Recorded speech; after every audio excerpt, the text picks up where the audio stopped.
Hello students, welcome to unique classes of right way. आज के class में बच्चे हम लोग शुरू करने जा रहे हैं चैप्टर 15 का असाइनमेंट का सेकंड क्लास।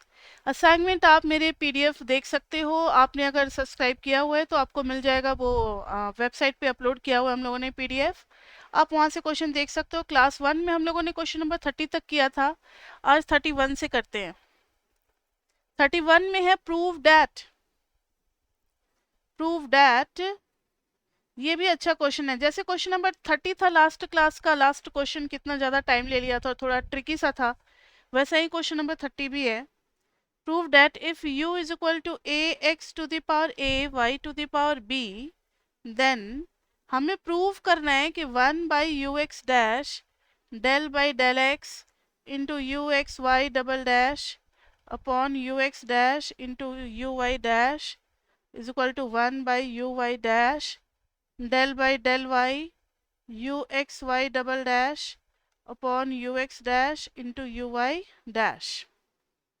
यानी यहाँ भी बच्चे वही बात है, एलएचएस और आरएचएस का सवाल है, उसी को हमें क्या करना है, इक्वल दिखलाना है एलएचएस और आरएचएस को। तो देखो जरा, u x y double dash तक जाना है हमें, तो पहले तो बच्चे यू एक्स निकालेंगे, ये रहा यू एक्स डैश निकालेंगे तो a x to the power a minus 1 y to the power b। अब u x y double dash निकालेंगे तो यू एक्स को y के रिस्पेक्ट में करेंगे तो a, अब x कांस्टेंट हो जाएगा, a b x to the power a minus 1 y to the power b minus 1, clear. लेकिन हमें u x dash u y dash और u x y dash, you x y double dash तो है हमारे पास बच्चे, you x dash भी आ गया, लेकिन यू वाई डैश तो निकाला ही नहीं। तो ये देखो, यू वाई डैश निकालेंगे तो a b x to the power a y to the power b minus 1। अब सारी चीजें आ गई हैं। अब एलएचएस हम लोग निकालते हैं।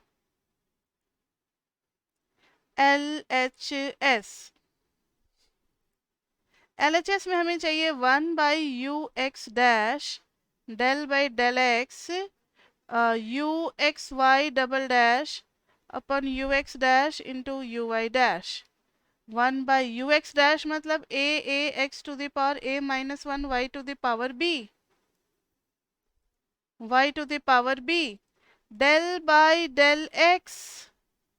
अब u x y double dash को ऊपर डालना है, a b x to the power a minus 1 y to the power b minus 1 upon this and this, a x to the power a minus 1 y to the power b into a b x to the power a y to the power b minus 1। देखो तो बच्चे, पहले जो जो cancel होने वाला है उनको कैंसिल कर दो ताकि डिफ्रेंसिएशन में आसानी हो। x to the power a minus 1 x to the power a minus 1 cancel, y to the power b minus 1 y to the power b minus 1 cancel. तो अभी एलएचएस का ही कारोबार चल रहा है, y to the power b और एक minute del by del x of what. अब थोड़ा सा सिंप्लीफाइड वर्जन लाते हैं। न्यूमरेटर के सारे टर्म हो चुके हैं कैंसिल, डिनोमिनेटर में खाली रहता है y to the power b और x to the power a और एक और a। तो 1 बाई a तो ठीक है, अब इसको रख देंगे 1 बाई a, लेकिन y to the power minus b x to the power minus a, ठीक है। अब इसका डिफ्रेंसिएशन कर ले, बिल्कुल करना चाहिए हमें, a minus 1 y to the power b, 1 by a तो 1 बाई a कांस्टेंट बाहर, और इसका जब x के रिस्पेक्ट में करेंगे तो y to the power minus b बाहर, और खाली x to the power minus a का करेंगे तो आ जाएगा minus a x to the power minus a minus 1। तो ये आ गया a और a मिलके क्या हो गया, a square a।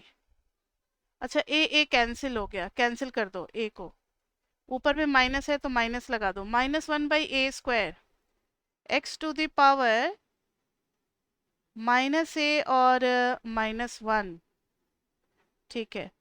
X to the power a minus 1 y to the power b और इधर ये चीज़ नीचे आएगा तो ये भी y to the power b, और ये चीज़ नीचे आएगा तो a प्लस 1।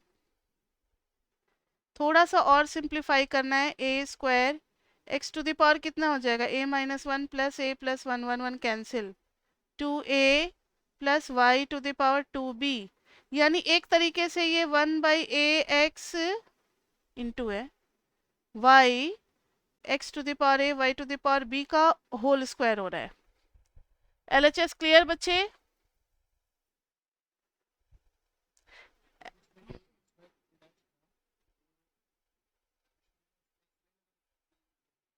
हाँ, नोटेशन के लिए है वो, मतलब सेकंड डेरिवेटिव है इसलिए डबल डैश लगाया उस पे। ठीक है, अब RHS पे बढ़ते हैं। RHS था हमारा 1/u(y) del by del y u(xy) double dash upon ux dash uy dash. तो 1/u(y) थोड़ा सा मुझे स्क्रीन छोटा करना पड़ेगा क्योंकि मुझे कॉपी करनी है वैल्यूज। ये रहा uy डैश, तो a b x to the power a y to the power b minus 1 del by del y of uxy double dash, ये वाली चीज। This is a b x to the power a minus 1 y to the power b minus 1 upon में ux dash uy dash, यानी ये दोनों ux dash और uy dash, a x to the power a minus 1 y to the power b into a b x to the power a y to the power b minus 1। जितना copy करना था कर लिया, इसका size अपने हिसाब से बढ़ा लेते हैं। अब देखो जरा, 1/a(b)x to the power a y to the power b minus 1, कुछ कैंसिल हो रहा है, ये cancel, a cancel, b cancel, x to the power a minus 1 x to the power a minus 1 cancel, y to the power b minus, ये भी मेरे ख्याल से बच्चे उसी टाइप का आ रहा है। 1/a y to the power b, इसको ऊपर लेते जाते हैं ना, डिफरेंशिएशन में आसानी होगी, y to the power minus b x to the power minus a। जब डिफरेंशिएट करेंगे तो a b x to the power a y to the power b minus 1, y के रिस्पेक्ट में डिफरेंशिएट करेंगे तो 1/a x to the power minus a तो आ गया साइड में x to the power minus a, और y to the power minus b का क्या हो गया, minus b y to the power minus b minus 1, minus b minus 1। तो देखो जरा, ये a और a मिलके क्या हो गया, 1/a स्क्वायर, b कैंसिल, ऊपर में माइनस है तो माइनस, ठीक है, और नीचे में x to the power a x to the power a, ये भी नीचे में चलाएगा तो x to the power 2a y to the power 2b बच जाएगा क्योंकि ये b माइनस 1 और फिर नीचे में आकर के b माइनस b प्लस 1, ये कैंसिल हो जाएगा, 2b बच जाएगा। तो ये भी वही नहीं आ रहा, -1/a x to the power a y to the power b का होल स्क्वायर आ रहा है, उसी टाइप का आ रहा है, दोनों सेम आ गए। तो LHS is equal to RHS, hence proved. देखो LHS और RHS सेम टू सेम आ रहा है। ठीक है बच्चे, आ गया ये समझ में क्वेश्चन नंबर 31। मतलब क्वेश्चन नंबर 31 कुछ भी डरावना नहीं था बच्चे, देख करके इसको छोड़ देते हैं कि ये कैसे होगा, लेकिन जैसे जैसे इंस्ट्रक्शन दिया गया है अगर आप वैसे वैसे करते जाओगे तो क्वेश्चन हो जाना है लास्ट में। 31 हो गया बच्चे, उसके बाद से कोई क्वेश्चन 32 कर लिया आप लोगों ने? 32, 33, 34 ये सब तो 32 डाउट है? अच्छा, एक minute. Question number 32, fxy last वाला, यानी fxxy निकालना है। ठीक है, fxy is equal to x square y e to the power y। ये तो मैंने आपको बता दिया है ना कि किसके रिस्पेक्ट में कब करते हो ये मायने नहीं रखता, ये मैटर नहीं करता कि आप पहले x के रिस्पेक्ट में करो या पहले y के रिस्पेक्ट में, लेकिन how many times we are differentiating that is important. x के रिस्पेक्ट में आपको 2 बार करना है और y के रिस्पेक्ट में 1 बार करना है, यही आपको याद रखना है। तो एक बार अभी मैंने पहली बार x के रिस्पेक्ट में किया तो ये दोनों हो गए मेरे कॉपी, और एक्स स्क्वायर का क्या आ गया 2x। फिर मैंने दोबारा किया उसी को, आप डैश लगाओ या नहीं लगाओ इतना इतना चलता है, एफ एक्स डबल डैश निकालने जा रहे हैं तो फिर y e to the power y 2 copy हो गया और x का कितना हो गया 1। अब उस पे लगाना है आपको, y लगाना है बच्चे, तो y के हिसाब से 2 को कांस्टेंट रख दिया और y और e to the power y में क्या लगेगा, कौन सा रूल लगेगा, प्रोडक्ट रूल लगेगा, क्योंकि दोनों जगह है y का फंक्शन। तो y e to the power y, अभी मैंने इस y को कांस्टेंट रखा, e to the power y का e to the power y, next बार में e to the power y को कांस्टेंट रखा तो y का 1। अब ज़्यादा से ज़्यादा आप इसमें से e to the power y common ले सकते हो, 2 आ गया और y प्लस 1 ये आ गया हमारा। ठीक है 32 में और कौन सा 33 34 हो गए बच्चे आपसे, इन सब में तो पार्शियल डेरिवेटिव निकालना है।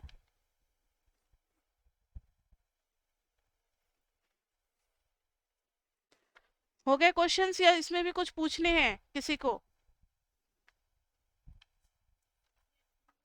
हो गया तो नेक्स्ट क्वेश्चन बोलो डाउट में।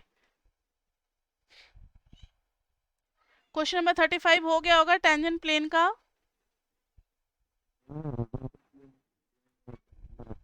कौन सा, नहीं आपकी आवाज क्लियर नहीं आ रही है, कौन सा क्वेश्चन नंबर बोल रहे हो, लाउडली बोलना।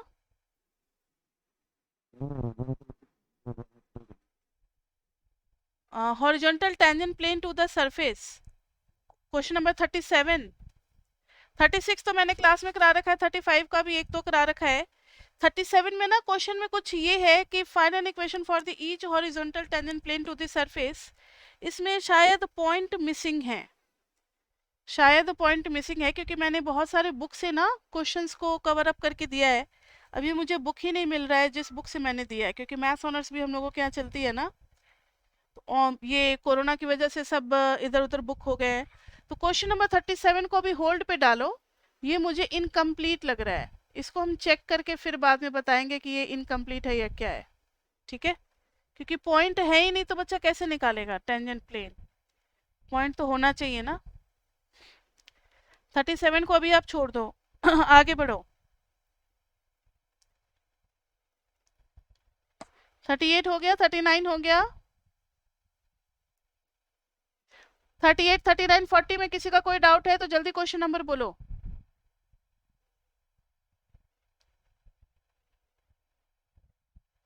कोई कुछ बोल ही नहीं रहा। 39 क्वेश्चन, अच्छा नॉर्मल लाइन अभी मत करो, नॉर्मल लाइन के लिए उसमें कराएंगे चैप्टर 16 में। 39 का सिर्फ टेंजेंट वाला पार्ट कर लेना, तब तो मेरे ख्याल से डाउट नहीं होगा, क्योंकि ये क्वेश्चन 15 और 16 का मिक्स करके था, इसलिए मैंने इसमें दे दिया है 39 में। लेकिन नॉर्मल जो है वो इक्वेशन ऑफ नॉर्मल निकालना हम लोग चैप्टर 16 में सीखेंगे, जब ग्रेडियंट पढ़ेंगे तब, अभी नहीं करना हमें। तो 38 39 हो गया, तो 40 और 41 तो मैंने क्लास में ही करा दिया था। 41 हो चुका है आपका। ठीक है, 42 भी मैंने क्लास में करा दिया था, ये पार्शियल डेरिवेटिव्स इन इकोनॉमिक्स में 42 क्लास में करा दिया है। 43 भी क्लास में करा दिया है। 44 5 जो क्वेश्चन कराए थे मैंने इंपॉर्टेंट इकोनॉमिक एप्लीकेशन वाले लास्ट के 2 क्लासेस में, वो सब यही है 42 43 44। और फिर 45 भी करा दिया है, L1 L2। 46 भी करा दिया है। 47 ठीक है, 47 यहाँ देखो क्वेश्चन नंबर 47, इसके लिए वही क्वेश्चन नंबर 44 पे फिर जाना पड़ेगा। Refer to question number 44। Calculate the loss और profit if the discriminating monopolist is not allowed to discriminate. यानी ये बिल्कुल 46 जैसा ही क्वेश्चन हो गया, लेकिन हम डेटा ले रहे हैं 44 का। यानी P1 is equal to A1 minus B1 Q1, P2 is equal to A2 minus B2 Q2, and total cost function is c q is equal to alpha Q1 plus Q2, alpha Q1 plus Q2। अब इसमें है 47 में no discrimination, discrimination is not allowed, no discrimination. तब का हमें loss और profit निकालना है। तो पहले मुझे 44 का आंसर आप लोग बता सकते हो या निकाल लें? चलो निकाल ही लेते हैं, लेकिन बहुत टाइम लग जाएगा। 44 का आंसर आपको पता होगा ना, रेवेन्यू हमने निकाला होगा P1 इंटू Q1। ये before discrimination is made illegal, मतलब जब डिस्क्रिमिनेशन अलाउड था तब का प्रॉफिट हमने 44 में निकाला हुआ है। तो P1 Q1 plus P2 Q2 revenue हो गया। तो प्रॉफिट क्या हो जाएगा? P1 इंटू Q1, तो A1 minus B1 Q1 into Q1 plus P2 हो गया A2 minus B2 Q2 into Q2 minus cost function, तो alpha Q1 minus alpha Q2। अब आपको पता ही होगा कि हम लोगों ने इसका परफेक्ट स्क्वायर बनाया था। ये आ गया A1 Q1 minus B1 Q1 का square plus A2 Q2 minus B2 Q2 का square minus alpha Q1 minus alpha Q2। फिर ये हम लोग कर रहे हैं केस 1, इसको नाम दे दो case 1। When discrimination is allowed, when discrimination is allowed मतलब हम एक ही गुड्स के अलग अलग प्राइस जो है वो डिसाइड कर सकते हैं, या फिर ये दो गुड्स के प्राइस हैं जो कि सिमिलर है या जो भी है, ये यहाँ पे डिसाइड नहीं कर पा रहे हम लोग। अब पाई निकालेंगे, तो पाई में पहले हम लेंगे Q1 Q1 Q1। तो अब तो मेरे ख्याल से सबको बनाना आ गया होगा ना, माइनस B1 कॉमन ले लेंगे Q1 स्क्वायर, और इधर है A1 माइनस अल्फा 1, तो minus A1 minus alpha upon B1 into Q1। उसी तरीके से माइनस B2 बाहर आ जाएगा, Q2 square minus A2 minus alpha Q2 upon B2। अब देखो इसमें 2 से मल्टीप्लाई और डिवाइड, क्योंकि इस टाइप का क्वेश्चन बहुत करा चुके हैं, इसलिए आप सबको समझ में आ रहा है या नहीं आ रहा है, इसलिए थोड़ा जल्दी में निकल रहे हैं। सबको समझ में आ रहा है? अब 2 से मल्टीप्लाई 2 से डिवाइड कर देंगे, Q1 square minus 2 A1 minus alpha upon 2 B1 plus इसी चीज का अब हम लोग क्या करेंगे इंटू Q1, इसी चीज का स्क्वायर एक बार ऐड करेंगे, A1 minus alpha by 2 B1 का whole square minus A1 minus alpha by 2 B1 का whole square minus B2 Q2 square minus 2 A2 minus alpha upon 2 B2 into Q2 plus A2 minus alpha upon 2 B2 का whole square minus A2 minus alpha upon 2 B2 का whole square. अब आपको पता है कि ये तीनों टर्म मिलकर के होल स्क्वायर, ये तीनों टर्म मिलकर के होल स्क्वायर, तो क्या बन जाएगा ये minus B1 Q1 minus A1 minus alpha upon 2 B1 का होल स्क्वायर। और इसको सेकेंड वाले को लिख रहे हैं minus B2 Q2 minus A2 minus alpha upon 2 B2 का होल स्क्वायर। और ये बाहर में निकलेगा तो यहाँ देखो माइनस माइनस क्या हो जाएगा प्लस 4B1 का स्क्वायर, B1 कैंसिल, 4 नीचे में आ गया, तो A1 माइनस अल्फा का whole square upon 4B1 plus A2 minus alpha का होल स्क्वायर अपॉन 4B2। तो यहाँ पर बच्चे हम लोग निकालेंगे मैक्सिमम प्रॉफिट। आपको पता है कि इस चीज को होना पड़ेगा जीरो, बिकॉज इट इज इधर नेगेटिव और जीरो, इट इज ऑल्सो इधर नेगेटिव और जीरो। सभी बच्चे पढ़ चुके हैं, इसलिए हम थोड़ा सा ज्यादा स्लो नहीं हो रहे। सबको पता है कॉन्सेप्ट, या किसी को नहीं पता है तो बच्चे पूछ सकते हो। आता है सबको? ठीक है, इसको इसको होना पड़ेगा जीरो, इसको होना पड़ेगा जीरो। तो maximum profit will be A1 minus alpha का whole square upon 4B1 plus A2 minus alpha का होल स्क्वायर अपॉन 4B2। ये हो गया मैक्सिमम प्रॉफिट। अब हम लोग दूसरा केस करेंगे। केस 2 फिर कंपेयर करेंगे। When price discrimination is made illegal, ध्यान से देखो क्योंकि 48 फिर आपको खुद करना होगा। When price discrimination is made illegal, that is P1 is equal to P2 is equal to P ले लेंगे हम लोग। क्या ले लेंगे? P1 is equal to P2 is equal to P ले लेंगे। तो P1 और P2 दोनों को P ले लिया, तो डिमांड फंक्शन पे क्या फर्क पड़ेगा? ये रहा ना। तो P is equal to A1 minus B1 Q1 और P is equal to A2 minus B2 Q2। P is equal to A1 minus B1 Q1 और P is equal to A2 minus B2 Q2। तो अब एक काम करेंगे हम लोग, यहाँ से Q1 निकाल लेंगे। Q1 आ जाएगा, इसको इधर लेते जाओ, इसको इधर लेते आओ, तो ये हो जाएगा A1 minus P upon B1। इधर से Q2 निकालोगे तो A2 minus P upon B2। Q1 और Q2 निकाल लिया। Let Q be the total quantity, let Q be the total quantity. तो Q हमारा क्या आ गया बताओ? Q1 plus Q2।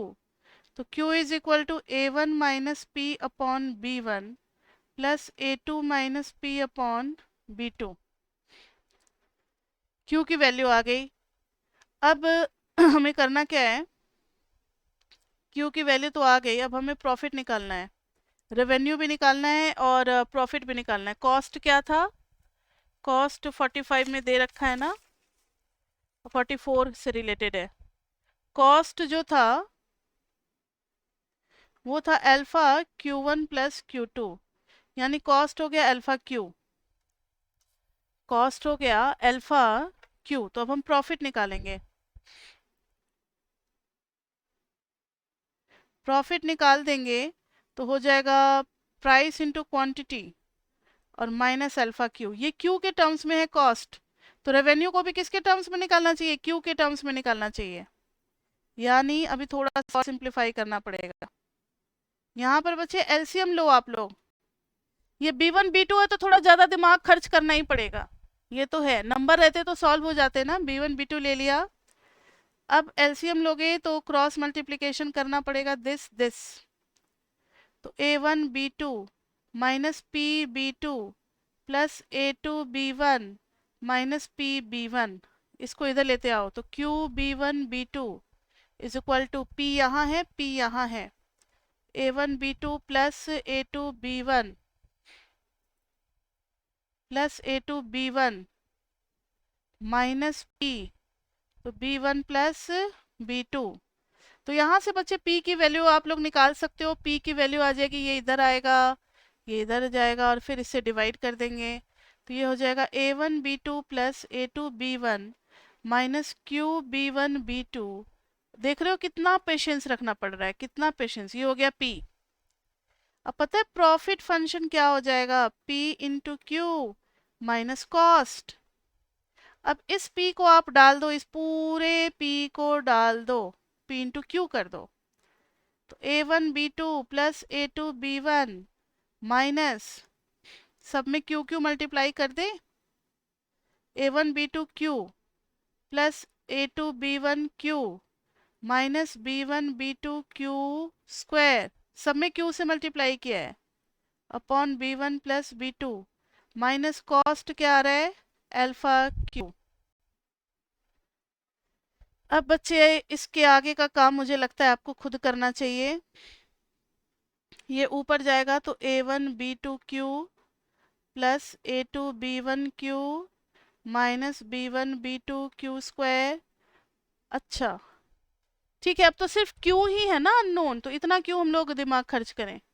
और परफेक्ट स्क्वायर बनाने से अच्छा है कि डिफरेंशिएट कर दो, क्योंकि अब राइट हैंड साइड पे खाली एक ही वेरिएबल है, बस क्यू है, दो है नहीं कि हमें पार्शियल डिफरेंशिएट करना पड़े।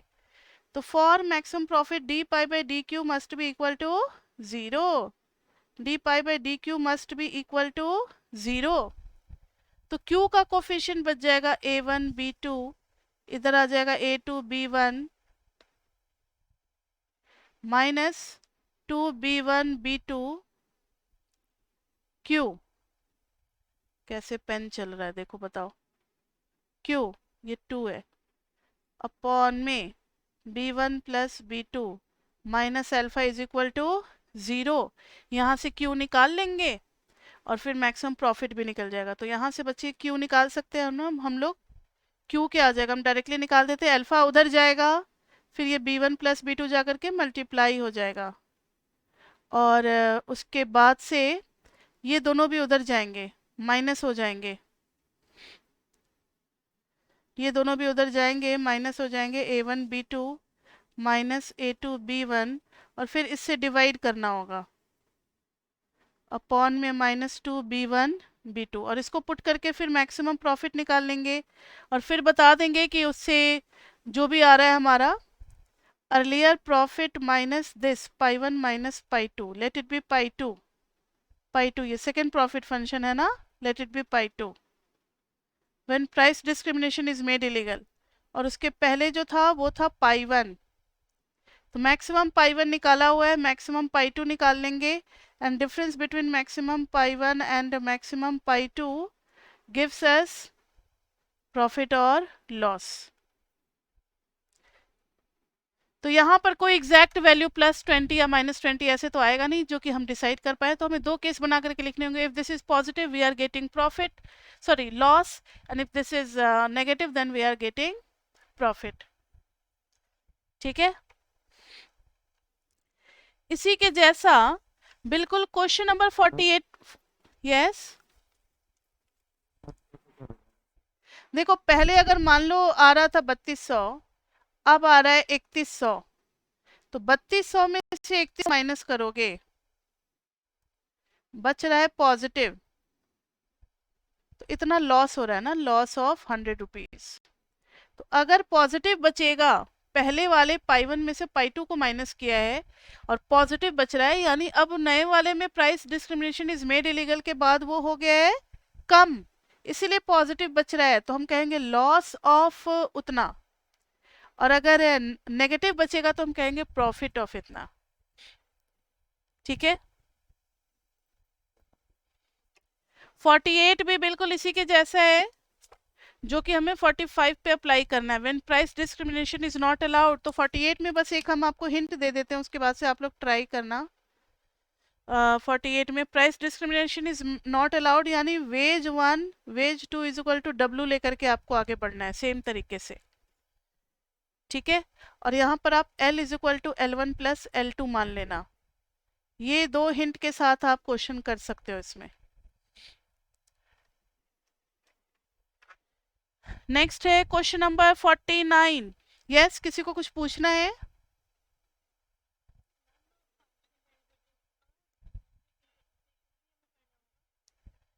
हाँ, पार्शियल डेरिवेटिव का ज्योमेट्रिक इंटरप्रिटेशन है, वो मैंने लास्ट वीडियो में कराया हुआ है कि वो स्लोप बताता है और वो नेचर बताता है कि अगर हम x में बढ़ा रहे हैं तो y में क्या चेंज होगा, y में पॉजिटिव होगा या नेगेटिव होगा, ये बताता है।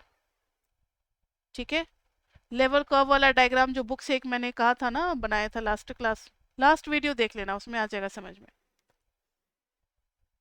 क्वेश्चन नंबर 49 के लिए देखो थोड़ा सा मुझे कुछ पढ़ाना पड़ेगा। अब नेचर ऑफ गुड्स बताना है, कॉम्प्लीमेंट्री और सब्सटीट्यूट्स। नेचर ऑफ गुड्स बताने हैं, कॉम्प्लीमेंट्री और सब्सटीट्यूट्स। तो next topic for question number 49, substitutes and complementary. थोड़ा सा मुझे 2 मिनट लगेंगे, 5 मिनट लगेंगे पढ़ाने में, उसके बाद से क्वेश्चंस करेंगे। देखो बच्चे, अब हमें नेचर सीखना है सब्सटीट्यूट एंड कॉम्प्लीमेंट्री। सब्सटीट्यूट में मान लो दो गुड्स है हमारे पास, एक है हॉर्लिक्स हेल्थ ड्रिंक का ले लें, और एक है बॉर्नवीटा। अब ध्यान से सुनो, हॉर्लिक्स और बॉर्नवीटा दोनों लगभग एक जैसे ही प्रोडक्ट है। जब आप जाते हो शॉप पे तो आप कंफ्यूज नहीं कर जाते कि कौन सा लें। अगर हॉर्लिक्स का प्राइस बढ़ जाता है, इसका ले लो x1 और p1, इसका ले लो x2 और p2, तो अगर हॉर्लिक्स का प्राइस बढ़ेगा तो हॉर्लिक्स के डिमांड में क्या होगा, डिक्रीज आएगा। खुद हॉर्लिक्स के डिमांड में तो डिक्रीज आएगा, लेकिन लोग शिफ्ट कर जाएंगे, बॉर्नविटा खरीदने लगेंगे। ऐसा होता भी है मार्केट में, आप कोई सोप, कोई टूथपेस्ट, कुछ भी खरीदने जाते हो तो जनरली आप भी यही देखते हो, अरे इसका प्राइस बढ़ा दिया है तो चलो अपने पुराने गुड्स पे शिफ्ट हो जाते हैं। तो ध्यान से सुनना जो बता रहे हैं, P1 के बढ़ने से कौन सा डिमांड बढ़ जाएगा? X2।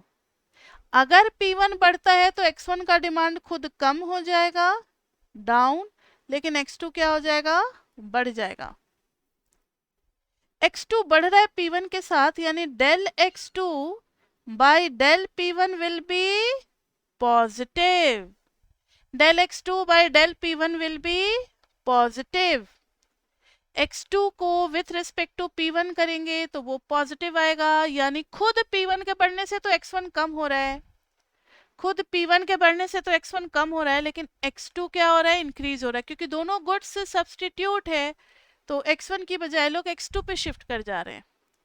यही सेम बात P2 के साथ भी होगी। ध्यान से सुनो, since both the goods are substitute, तो जब P2 बढ़ेगा तो खुद X2 तो कम हो जाएगा, लेकिन X1 क्या होगा? लोग इस पे शिफ्ट कर जाएंगे ना, तो del X1 by del P2 is positive.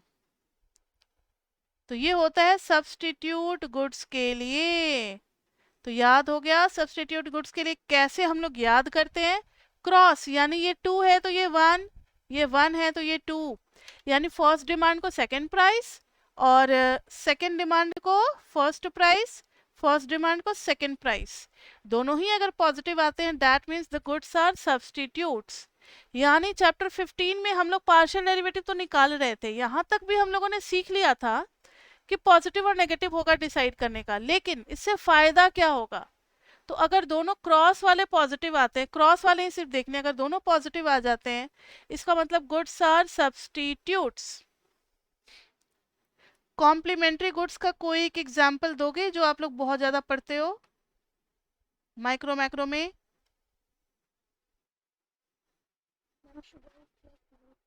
Sugar plus bread butter, या फिर कार और पेट्रोल, ये भी आप कह सकते हो। ठीक है, कॉम्प्लीमेंट्री मतलब एक के बगैर दूसरा नहीं चलेगा, दोनों होने चाहिए। तो इसका हो गया X1 P1, इसका हो गया X2 P2। तो अगर कार की प्राइस बढ़ जाएगी तो कार का भी डिमांड कम होगा और पेट्रोल का भी डिमांड कम होगा, लोग कार खरीदना कम कर देंगे, तो पेट्रोल का भी डिमांड क्या हो जाएगा? कम हो जाएगा।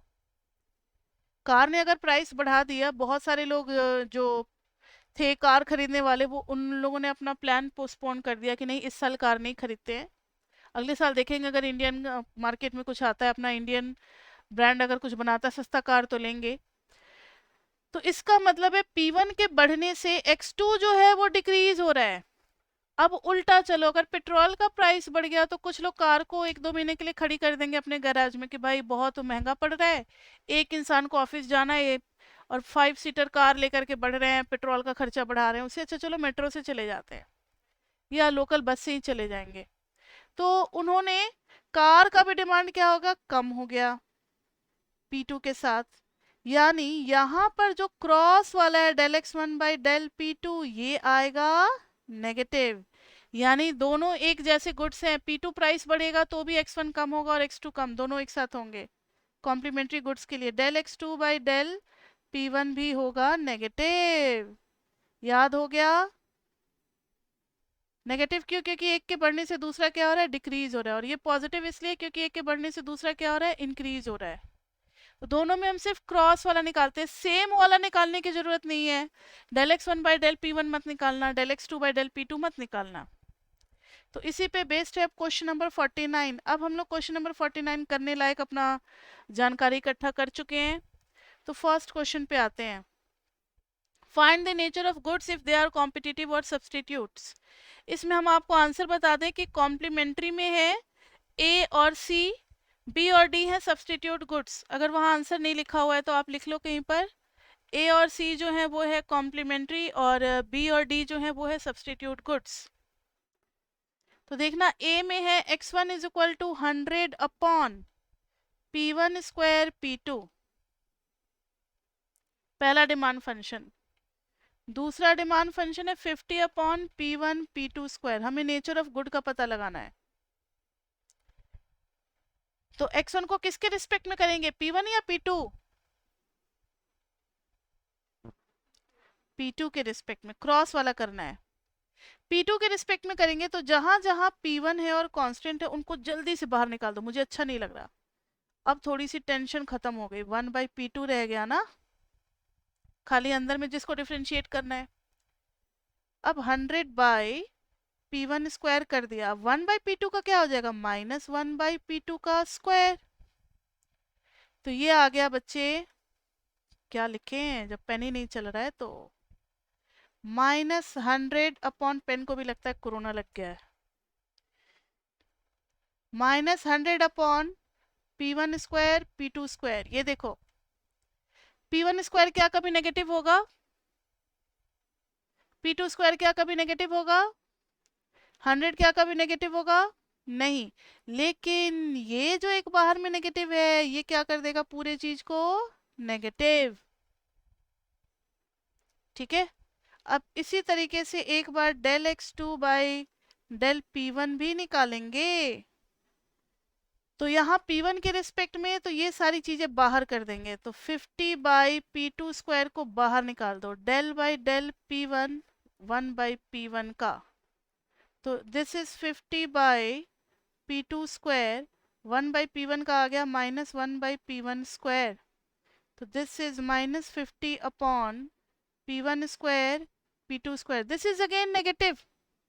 फिर से उसी तरीके से नीचे जो भी डिनोमिनेटर में है P1 स्क्वायर P2 स्क्वायर, चलो स्क्वायर नहीं भी होता, खाली P1 P2 होता तो भी वो कभी नेगेटिव नहीं होने वाला, बिकॉज इन इकोनॉमिक सेंस निकलता है कि price is never going to be negative, तो प्राइस जो है वो कभी भी नेगेटिव नहीं होगा। तो एक नेगेटिव साइन पूरी चीज को नेगेटिव करते रहे, and if both are negative तो ये गुड्स क्या हो गए, गुड्स क्या हो गए जल्दी बताओ, कॉम्प्लीमेंट्री। तो लिखेंगे since del x1 by del p2 is negative, del x2 by del p1 is negative, so goods are complementary. So goods are complementary। ये आपके बुक में ना टॉपिक नहीं दिया हुआ है, लेकिन एक एग्जाम्पल में वो बटर और मार्गरीन वाला एग्जाम्पल दिया हुआ है, दोनों सब्सटीट्यूट गुड्स होते हैं। बटर का प्राइस बढ़ जाता है तो लोग मार्गरीन यूज करने लगते हैं, तो उसमें भी यही कुछ कॉन्सेप्ट है। तो क्वेश्चन पूछ सकते हैं पेपर में, अगर हैमंड में कहीं भी कुछ भी है आपके सिलेबस के अंदर, एक छोटा सा वर्ड, उससे रिलेटेड क्वेश्चन बना करके वो पेपर में दे सकते हैं। तो ए हो गया।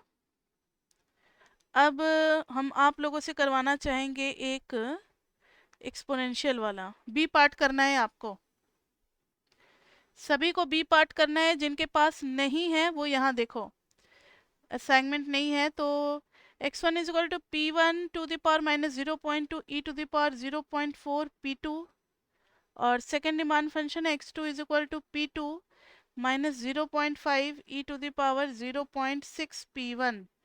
आपको बताना है नेचर ऑफ गुड्स कि ये किस टाइप के गुड्स होंगे, अगर दोनों नेगेटिव तो कॉम्प्लीमेंट्री, दोनों पॉजिटिव तो सब्स्टिट्यूट्स। नाउ सी, जब आप इसको करोगे, yes ma'am they are substitute goods, ठीक है, सब्स्टिट्यूट ही होगा आंसर में। यहाँ देखो जब इसको हम करेंगे P2 के रिस्पेक्ट में तो P1 वाले को रख देना है बाहर, -0.2 e to the power 0.4 P2, और फिर ये 0.4 आ जाएगा बाहर, तो ये तो पॉजिटिव हो गया ना, क्योंकि बेस पॉजिटिव, पावर चाहे नेगेटिव हो पूरी वैल्यू क्या आ जाएगी, पॉजिटिव ही होगी। फिर इधर निकालेंगे तो P2 to the power -0.5 P1 के रिस्पेक्ट में करना है, तो इस बार P2 को बाहर रख देंगे, और e to the power 0.6 P1 into 0.6। ये तो बहुत इजी क्वेश्चन था बच्चे, दोनों पॉजिटिव आ गए तो सब्स्टिट्यूट्स। ऐसे ही अब आप सी और डी भी कर लोगे, सी और डी भी कर लोगे आप लोग। अब आते हैं क्वेश्चन नंबर 50। 50 और 51 दोनों ही मुझे क्लास में कराने हैं। 50 में दे रखा है the production function for a commodity is Q is equal to 10L minus 0.1 L² plus 15K minus 0.2K² plus 2KL, where L is labour and K is capital and Q is production. ठीक है, ये तो हमें आता है समझ में। उसके बाद से क्वेश्चन में है calculate the marginal products of the two inputs. ठीक है, marginal product of the two inputs, यानी पता है इन्होंने फर्स्ट पार्ट में क्या पूछा है, MPL और MPK जानना चाह रहे हैं। When 10 units each of labour and capital R used, जब हम लोग लेबर की वैल्यू भी 10 यूनिट्स और कैपिटल की वैल्यू भी 10 यूनिट्स यूज कर रहे हैं, तो जब 10 यूनिट्स लेबर का यूज कर रहे हैं 10 यूनिट्स कैपिटल का यूज कर रहे हैं, तो उस पॉइंट पे MPL क्या होगा और MPK क्या होगा। This is the first part. और सेकेंड पार्ट में पूछा है, इसके दो पार्ट हैं, कि if 10 units of capital R used, if 10 units of capital are used, अगर 10 units of capital use हो रहे हैं, what is the upper limit for use of labor? upper limit of labor निकालना है हमें, upper limit of labor find out करना है for a rational producer। पता है रैशनल का इंग्लिश में भी लिटरेचर मीनिंग होता है, ये नहीं कि रैशनल इरेशनल हमने √2 √3 पढ़ा कहोगे ये क्या वर्ड आ गया। रैशनल प्रोड्यूसर कहीं होता है क्या? प्रोड्यूसर कहीं को प्राइम का रेशियो होगा। रैशनल का मतलब होता है जो दिमाग से सही है, जो सही और गलत के बीच में फैसला कर सके और सही डिसीजन ले सके, उसको रैशनल पर्सन कहते हैं, रैशनल इंसान। तो चलो, सबसे पहले हमारी रिक्वायरमेंट है कि हम MPL निकालें। MPL निकालेंगे तो MPL के लिए मैंने आपको बता रखा है कि del Q by del L निकालेंगे, मतलब प्रोडक्शन फंक्शन को मार्जिनली हम लोग L के रिस्पेक्ट में डिफ्रेंशिएट करेंगे। तो L कहाँ कहाँ है? L यहाँ है, L यहाँ है और L यहाँ है, और तो कहीं नहीं है। दिस इज 10 माइनस 0.2L और प्लस 2K, ये आ गया MPL। और MPK भी निकालेंगे तो del Q by del K, K के रिस्पेक्ट में निकालेंगे बच्चे। तो अब जो बच गया ना, जहां जहां ग्रीन नहीं है, नहीं नहीं नहीं नहीं नहीं, जैसे ये K है, ये K और यहाँ भी तो K है, तो इन तीनों को करना पड़ेगा। तो 15 इसका हो गया 15, उसका हो गया 0.4K और प्लस K के रिस्पेक्ट में करेंगे तो 2L। अब हमें निकालना है at L is equal to 10 and K is equal to 10। First part में पूछा है ना ये दोनों पे MPL MPK की वैल्यू क्या होगी। MPL में ये रहा L और ये रहा K, सब जगह पुट कर दो।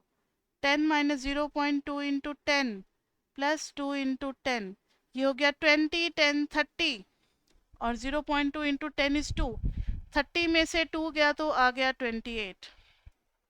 MPK निकालेंगे तो MPK में 15 minus 0.4 into K is 10 plus 2 into 10, ये कितना आ गया 20, 15 कितना हो गया 35, 35 माइनस 4 कितना हो गया 31। फर्स्ट पार्ट हो गया। किसी को कोई डाउट बचे इसमें MPL और MPK में?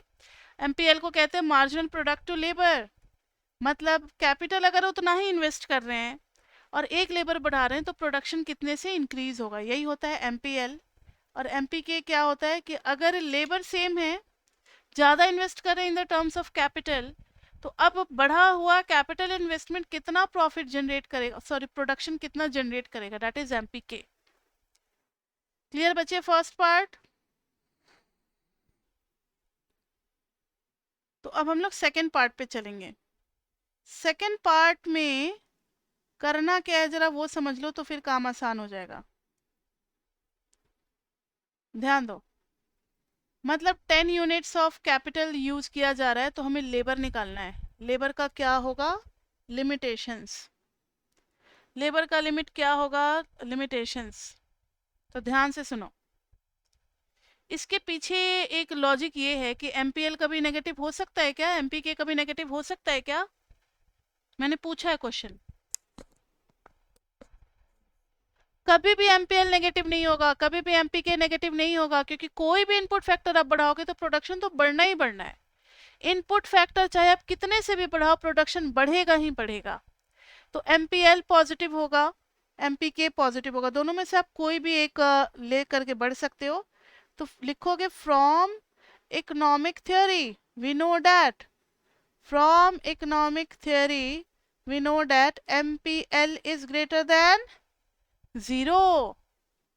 तो एमपीएल इज ग्रेटर देन 0, तो एमपीएल तो ये रहा ना पूरा।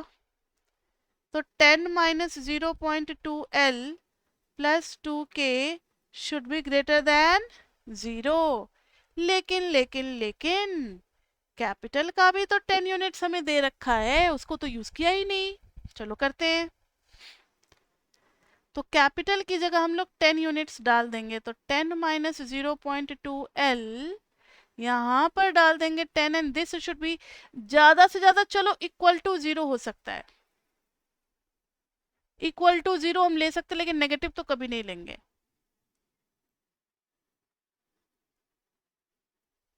अब देखो L की वैल्यू निकालनी है, ये हो गया 20, ये हो गया 10, तो 30 इधर ही रहने दो, और उधर चला गया 0.2L। तो L is less than equal to 30 by 0.2, ये ऊपर गया, ये 150 हो गया। तो L को रखना पड़ेगा 150 से कम, आप 150 से ज़्यादा नहीं ले जा सकते, क्योंकि लेबर अगर आप 150 से ऊपर लेते जाओगे तो आपका एमपीएल आने लगेगा नेगेटिव, जो कि इकोनॉमिक थ्योरी को सपोर्ट नहीं करेगा। और चाहे कोई चीज़ कितना भी बढ़िया से आपने मेहनत करके कैलकुलेट किया है, लेकिन अगर इकोनॉमिक थ्योरी को सपोर्ट नहीं करता तो हम उसको रिजेक्ट ही कर देते हैं, उसको सोल्यूशन नहीं मानते। तो L is less than equal to 50, तो अपर लिमिट L के लिए कितना फिक्स किया गया है? Upper limit of L is 150। 150 के ऊपर मत ले जाना कभी भी L को, नहीं तो एमपीएल आने लगेगा नेगेटिव। आगे बात समझ में? जिन बच्चों को इसका स्क्रीनशॉट लेना है ले सकते हो। अब जैसे मैंने एमपीएल में ये लॉजिक लगा दिया, एग्जाम में कोई और क्वेश्चन आ सकता है, कुछ और इलास्टिसिटी का, कुछ किसी भी चीज़ का हो सकता है, तो वहाँ ये चीज़ इनइक्वलिटी बना करके सॉल्व करना आपको आना चाहिए। ये नहीं कि एमएमई 2 में इनइक्वलिटी नहीं बनाया है तो मैम अब इनइक्वलिटी भी बनाना था, ये तो एमएमई 1 में करते थे, यहाँ क्यों कर रहे हैं? कहीं कुछ भी आ सकता है। 50 हो गया, 51 पे चले। किसी को कोई डाउट बचे 50 में, कुछ पूछना है दोबारा अगर नहीं समझ में आए तो? एक बार देख लें, कोई वेटिंग में नहीं है ना? ठीक है, ठीक है। तो अब चलते हैं 51 पे। Question number 51। For production function z is equal to root under x1 x2 where z is output and x1 x2 are inputs, show that average and marginal product of inputs depend only on the ratio of the factors। ठीक है, यानी हमें average और marginal निकालना है। तो देखो A P L, sorry L नहीं, यहाँ पे x1 x2 है, A P x1, A P x1 का फुल फॉर्म हो गया एवरेज प्रोडक्ट टू x1, यानी एवरेज का मतलब होता है उसी चीज को डिवाइड कर देना है, लेकिन किसके रिस्पेक्ट में? x1 के रिस्पेक्ट में। जो हमने average cost, average revenue, average profit जो फर्स्ट सेम में पढ़ा था, सेकंड सेम में भी आ रहा है, लेकिन पार्शियली आ रहा है, तो विथ रिस्पेक्ट टू बोलना जरूरी है। तो विथ रिस्पेक्ट टू x1 है तो हम इसको x1 से ही डिवाइड करेंगे, तो ये आ जाएगा रूट अंडर, ये कैसा रूट अंडर बन गया यार, हाँ, root under x1 x2 upon x1। अब आपको पता है कि रूट अंडर की चीजें टूट सकती है मल्टीप्लिकेशन में, ये कैंसिल करेगा तो रूट अंडर x1 बच जाएगा, और फिर एक साथ लिख सकते हैं root under x2 by x1। ठीक है, बहुत बढ़िया। अब ए पी x2 निकालते हैं, तो z को डिवाइड कर देंगे x2 से, सेम उसी तरीके से x1 इंटू x2 टूटेगा, नीचे आ जाएगा x2, फिर डिवाइड करेंगे तो root under x1 by x2। तो देखो क्वेश्चन का फिर से हम लैंग्वेज पढ़ रहे हैं. Show that the average and marginal products of input depend only on the ratio of the factors. ये क्या चीज है? x2 बाई x1 क्या है? x1 बाई x2 क्या है? Ratio of input factors. तो ये APX1 average product to x1 किस पे डिपेंड कर रहा है? रेशियो पे ही तो डिपेंड कर रहा है. ये APX2 भी किस पे डिपेंड कर रहा है? रेशियो पे तो डिपेंड कर रहा है. अब बस रह गई है बात मार्जिनल प्रोडक्ट्स की. एवरेज प्रोडक्ट क्लियर हो गया बच्चे?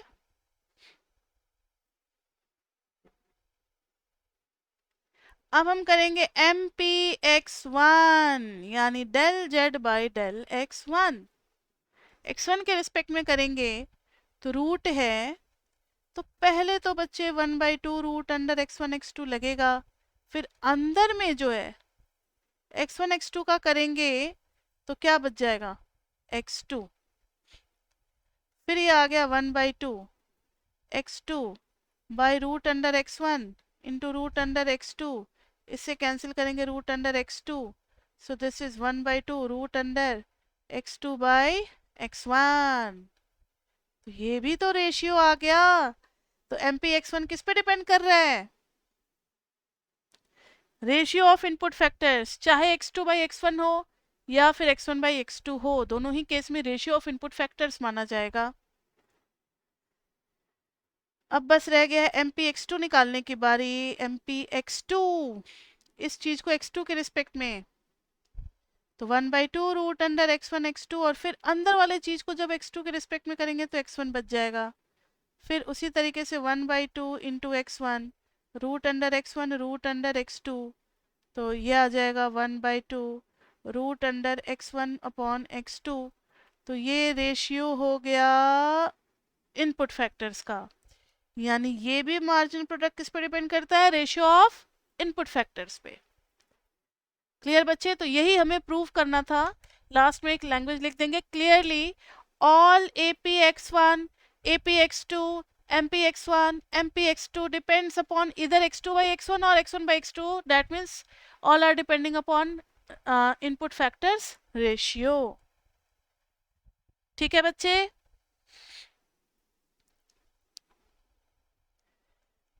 अब 52, 53, 54 में किसी को कोई डाउट है क्या? 52 तो मैंने क्लास में सारे करा दिए थे केसेस. 53 में से भी मैंने समझा ही दिया था कि वो डिटर्मिनेंट निकाल करके डिसाइड करने वाला. और 54 में लीनियर वाला है, कंस्ट्रेंट वाला, तो उसके लिए भी डिटर्मिनेंट क्राइटेरिया बता दिया था. किसी को इसमें कुछ पूछना है? अगर लास्ट वीडियो देखोगे तो 52, 53, 54 विल बी इजी, आपको आ जाएगा समझ में. फिर भी अगर कोई ऐसा क्वेश्चन जो आपसे नहीं बना हो या डर लगता है कैसे होगा तो पूछ सकते हो. कोई है ऐसा क्वेश्चन बच्चे, या हो गया असाइनमेंट?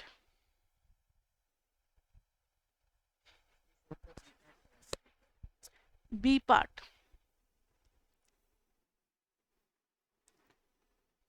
54 का बी पार्ट. और वो क्वेश्चन हो गया था एक जो तुमने कहा था कि मैम खोल के करते हैं लास्ट क्लास में, तो कुछ और आ रहा है.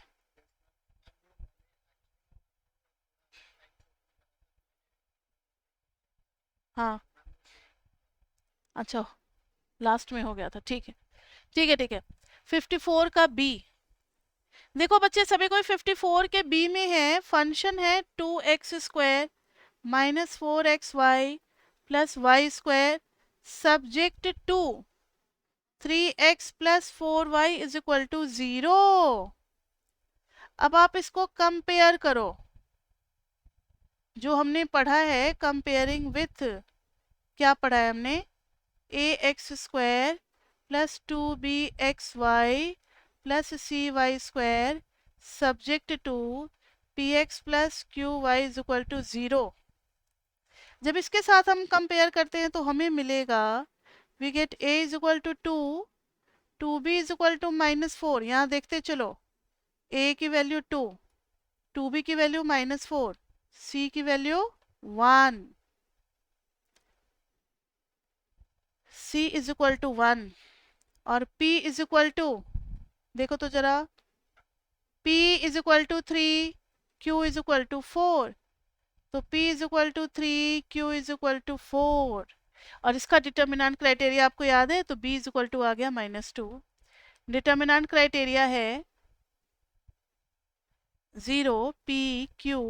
बॉर्डर्ड हेसियन डिटर्मिनेंट इसको कहते हैं A B B C। इसमें उल्टा होता है, अगर ये डिटर्मिनेंट नेगेटिव आ गया तो क्वाड्रेटिक इज पॉजिटिव डेफिनेट। उल्टा होता है, तो देखते हैं जरा इसका साइन क्या आता है। This is 0, P is 3, Q is 4, 3 4, A is 2, B is -2, C is 1। इसको सॉल्व करें। डिटर्मिनेंट में 0 इंटू 2 और -4 -2, चलो 0 के साथ कुछ भी आएगा 0 ही होगा। -3, we are just expanding about first row, we are expanding about first row. तो -3 जब करेंगे तो फर्स्ट रो सेकंड कॉलम गया 3 और प्लस हो गया 4 2 जा 8, 8 और 3 11 plus 4 into first row last column गया -6 और -8 -14। तो this is -33 -56, this is 9 8। Negative आ रहा है बच्चे, so quadratic is positive definite. Vice versa होता है ना, पॉजिटिव डेफिनेट है ये। आगे बात समझ में। तो this was all about assignment questions. Total 54 questions थे। अब मुझे नहीं लगता इसके बाद आपको आंसर की ज़रूरत है या किसी भी चीज़ की ज़रूरत है, सब सही है। और अब सारे क्वेश्चंस लगभग मैंने करा ही दिए हैं। अब बस एक क्लास आपका रहता है जिसमें हम लोग करेंगे वो पीपी, प्रीवियस पेपर के क्वेश्चन, तो थोड़ा और ज़्यादा कॉन्फिडेंस आ जाएगा। चैप्टर 15 से ज़्यादा क्वेश्चन निकले नहीं हैं, सिर्फ 10 क्वेश्चन निकले हैं। 2007 से मैंने पेपर चेक किया, क्योंकि पहले ना MME 1 और MME 2 एक साथ पेपर हुआ करता था एनुअल मोड पे, और जब एक साथ पेपर होता था तो 15 पे ज़्यादा फोकस नहीं करते थे, 17 18 और 16 से ज़्यादा क्वेश्चन होता था, इसलिए क्वेश्चन कम मिलेंगे 15 के। लेकिन अब जो नए पेपर बनेंगे उनमें ज़्यादा होंगे क्वेश्चन 15 के। ठीक है बच्चे, तो दैट्स ऑल फॉर टुडे।